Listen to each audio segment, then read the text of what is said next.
பெண்களுக்கும் ஒரு normal working லேடிஸ்க்கும் தான் நாப்கினை வந்து நம்ம கொண்டு போகணும் அப்படின்னு நினைக்கிறோம். பட் இன்னைக்கு 40 வயசுக்கு மேல இருக்க பெண்களுக்கு மெனோபாஸ் அப்படின்னு ஒரு பிரச்சனை இருக்கு. அப்போ அவங்களுக்கு வந்து மூட் விங்ஸ் அப்படின்னு சொல்லுவாங்க. அதாவது திடீர்னு அழுவாங்க, திடீர்னு கோவப்படுவாங்க, திடீர்னு ஆத்திரப்படுவாங்க. தன்னை மேலேயே தனக்கு ஒரு கோபம் வரும், எதை பார்த்தாலும் கோபம், அழுகை, ஆத்திரம் அப்படின்னு ஒரு மைண்ட் செட்டு தான் அந்த மூட் விங்ஸ் சொல்லுவாங்க. மாறிட்டே இருக்கும். ஏன் இவ இப்படி ஆனா, ஏன் இப்படி திடீர்னு மாறினா அப்படின்னு வந்து நிறைய ஆண்கள் வந்து கவலைப்பட்டு இருக்க நேரத்துலதான் அந்த மெனோபாஸ் வந்து அவங்கள பாடாப்படுத்தும். இன்னைக்கு ஒரு சர்வே கொடுத்திருக்காங்க.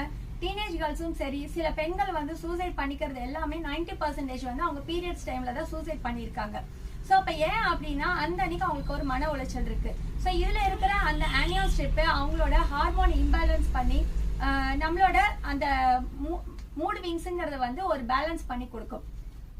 சோ அது மட்டும் இல்லாம இன்னைக்கு முஸ்லிம்ஸ் எல்லாம் பாத்தீங்கன்னா இந்த நாப்கின்ஸை வந்து டிஸ்போஸ் பண்ண ரொம்ப சிரமம்.